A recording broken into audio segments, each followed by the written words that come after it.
आप एक ही चीज खा रहे हो।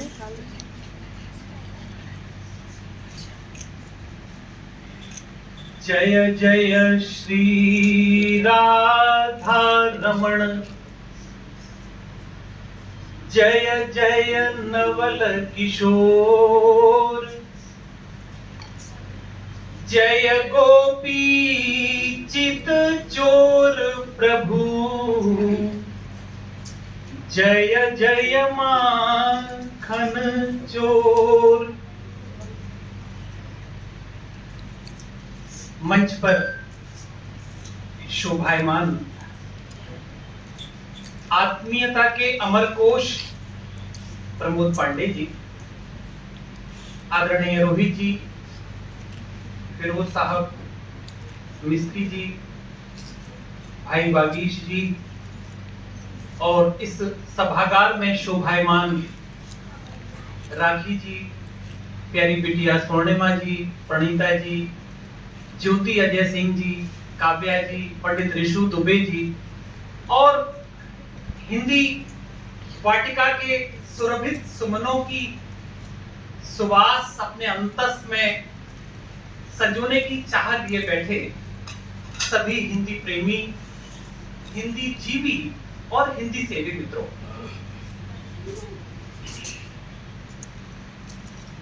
साथियों, वो दृश्य हम सब याद करें जब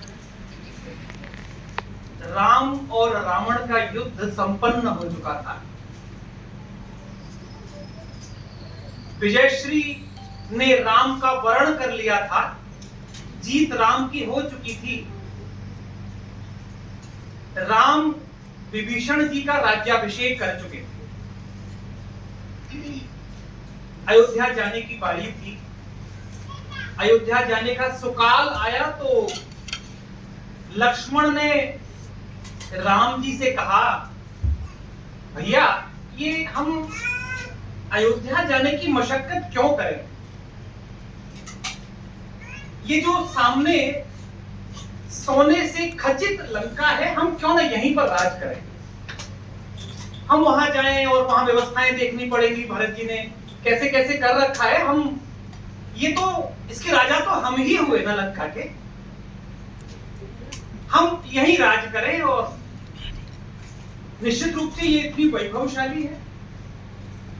तो जो लाल जी ने उत्तर दिया वो बड़े काम का है। उन्होंने कहा, अपि च स्वर्णमयी लंका नमे लक्ष्मण रोचते, जननी जन्मभूमिश्च स्वर्गादपि गरीयसी। हाँ लखन, बात तो ठीक है तुम्हारी, ये लंका सचमुच इतनी वैभवशालिनी है, लेकिन करूं क्या? वो जो संस्कारों में बंधा हुआ हूं ना, अपि च स्वर्णमयी लंका नमे लक्ष्मण रोचते, ये जो सोने से मढ़ी हुई लंका है ना, ये लक्ष्मण जरा भी नहीं सुहाती मुझे। क्यों? जननी जन्मभूमिश्च स्वर्गादपि गरीयसी। जननी अर्थात मां, जन्मभूमि अर्थात मातृभूमि हमारे लिए, हम जैसे कौशलेंद्र के लिए वो स्वर्ग से भी महान है। मुझे ऐसा लगता है मित्रों, अगर वाल्मीकि को यह आभास रहा होता कि मेरे बाद यह जो हिंदी है ये संवाद की नहीं विवाद की भाषा बन जाएगी, तो शायद उन्होंने जननी और जन्मभूमि के साथ मातृभाषा को भी जोड़ दिया होता। हम देखें यह कैसा दृश्य, वह हिंदी जो हमारे संस्कारों को संवारती है, वह हिंदी जो हमारे मूल्यों को बढ़ाती है, जो मूल्यों की रक्षा करती है। और जब हम भारतीय, किसी भारतीय परिवेश में मूल्यों की चर्चा करते हैं तो मुझे एक प्रसंग याद आता है। रावण जानकी का हरण करके ले आया था, उसका अपहरण करके ले आया था और अशोक वाटिका में रखा था रावण ने। रोजाना फेशियल करा के रावण जाता होगा,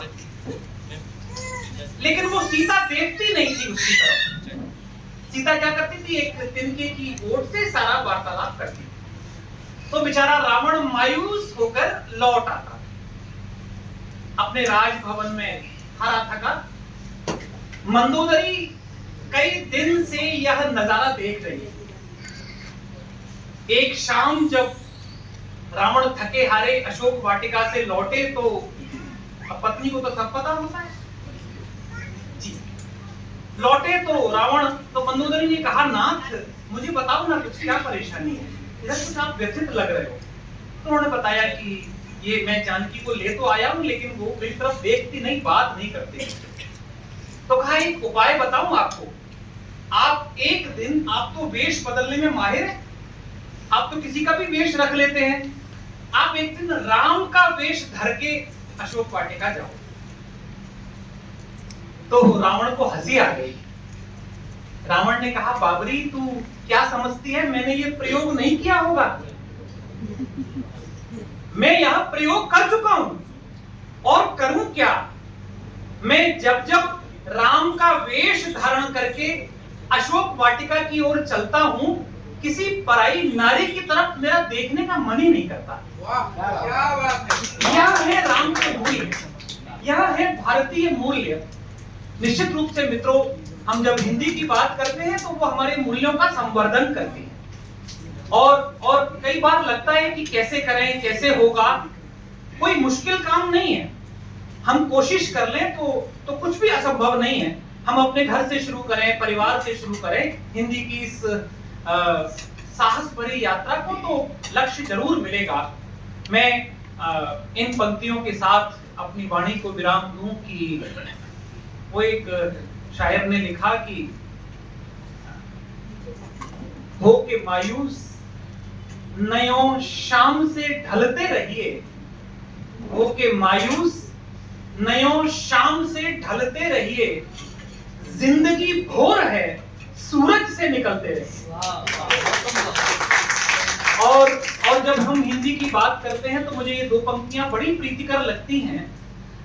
मैं कहता हूं प्रायः कि हाथ बांधे क्यों खड़े हो हादसों के सामने।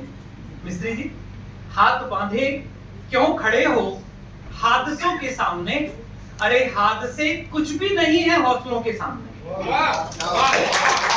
हम अगर हौसले जमा रखें तो मुझे लगता है कि हिंदी की यह विश्व यात्रा अपने देश से लेकर ब्रह्मांड तक व्याप्त हो सकेगी और बहुत अच्छे संकेत मिल रहे हैं। मुझे तो लगता है, मुझे तो सपना आता है कई बार कि किसी भी दिन मोदी जी या अमित शाह जी कहेंगे वो नोटबंदी की तरह कि आज से रात 9 बजे से हिंदी राष्ट्रभाषा घोषित की जाती है। मुझे आ चुका है सपना। और ब्रजवासी और वेद पार्टी ब्राह्मण के सपने यूं ही निष्फल नहीं होते, ये प्रमुख जी जानते हैं। तो ये बहुत जल्दी हम देखेंगे, हमारी पीढ़ी देखेंगे।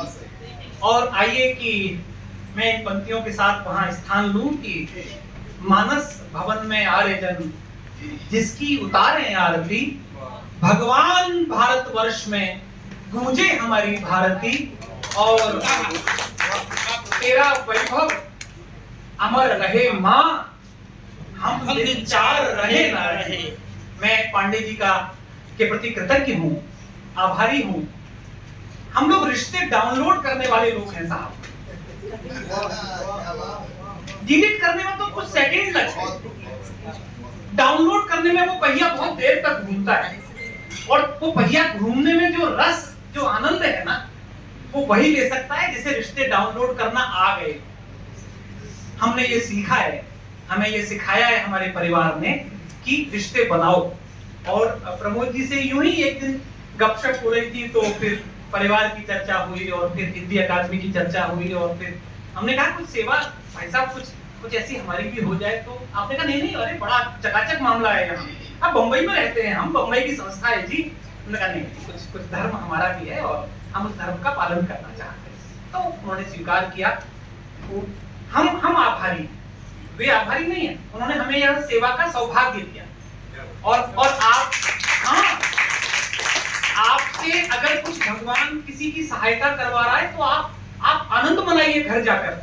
आपको चुना है ठाकुर ने उस 500 रुपए की सेवा के लिए, 1000 रुपए की सेवा के लिए, 100 रुपए की सेवा के लिए। आपका वर्ण किया है प्रभु ने, आप सामान्य व्यक्ति नहीं है। तो मैं उस सेवा स्वीकार करने के लिए प्रमोद जी का आभारी हूँ, कृतज्ञ हूँ। और बंबई हम लोग 21 वर्ष पहले आए थे, और ये जो घूमने घामने का मामला हुआ, और सचमुच जो फॉलोअप है ना, कई बार लोग, मैं भी आयोजन करता हूँ, कई बार लोग मुझ पर फिदा रहते हैं कि तुम्हारा यार फॉलोअप बड़ा तगड़ा है, लेकिन मैं इन 2 दिनों से इन पर फिदा हूँ। भाई साहब कब आ गए, क्या क्या घूम लिया, अच्छा ये बच गया है, ये भी घूम लीजिए। ये जो फॉलोअप है ना, ये जो संस्कार है, ये हिंदी सिखाती है, और ये देश में से लुप्त होते जा रहे हैं। प्रमोद जी जैसे लोग, इनकी चर्चाएं, इनकी कथाएं बहुत जल्दी पढ़ाई जाएंगी कि देखो यार, देखो ऐसे आयोजन ऐसे होता है, संस्था ऐसे जीवित रखी जाती है, संस्था का ऐसे निर्माण होता है। सचमुच हम सब इतिहास के साक्षी हैं हम लोग। मित्रों, मैं कृतज्ञ हूँ, आभारी हूँ। प्रमोद जी ने मुझे शब्द सेवा का सौभाग्य दिया, और आप सबने इतने धैर्य पूर्वक, इतने ध्यान से मुझे सुना। अनेक आभार।